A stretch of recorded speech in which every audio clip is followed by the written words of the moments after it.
Nous retrouvons suite à nos dernières vidéos pour la crise du coronavirus. Là, dans cette vidéo, on va traiter pour les employés qui ont été mis en khalat, en congé sans solde, quelques points assez particuliers, assez techniques. Tout d'abord, est-ce qu'un employé qui se trouve en bidoud, en quarantaine, est-ce que son employeur a le droit de le mettre en congé sans solde? Alors, la réponse à cette question, c'est une question qui a été posée assez souvent par nos lecteurs et nos auditeurs. Il faut savoir que la période de mise en quarantaine est assimilée à une période de congé maladie. Par conséquent, pendant cette période, on n'a pas le droit de licencier quelqu'un.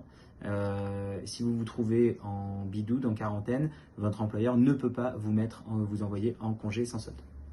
Par rapport à la retraite, est-ce que pendant toute la période de congé sans solde, est-ce que votre employeur continue ou doit continuer à cotiser pour vous la retraite? Alors la réponse est non, votre employeur ne doit pas continuer à cotiser pour vous la retraite. Par contre, je vous recommande très fortement de continuer vous-même de manière indépendante et volontaire, de prendre contact avec votre assureur et de continuer de cotiser de manière indépendante pour votre caisse de retraite. C'est important lorsque vous allez retrouver du travail, soit retourner chez votre employeur actuel, soit retrouver du travail ailleurs. C'est très important de garder de la continuité sur votre caisse de retraite. Je vous recommande donc, encore une fois, de continuer à cotiser vous-même pour la retraite. Je ne sais pas combien de temps cette période va durer, mais c'est important que vous ayez des cotisations régulières.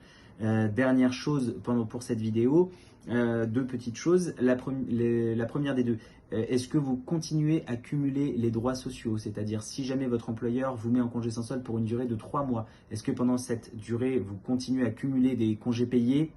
La réponse est non, il n'y a plus de relation employeur-employé pour le cumul des droits sociaux.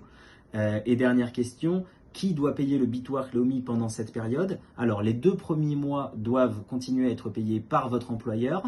À partir du 3e mois, si vous êtes au chômage, ce sera prélevé directement par le chômage. Si vous n'êtes plus au chômage ou si vous n'avez pas le droit aux allocations chômage, à ce moment-là, c'est vous, de manière indépendante, qui allez devoir cotiser pour votre bitoire Leumi. Très bientôt, une autre vidéo sur les démarches pour pouvoir justement recevoir le chômage, quels sont les documents que doit vous remettre votre employeur et quelles sont les démarches que vous devez effectuer auprès de l'administration israélienne. Merci à tous, bonne santé.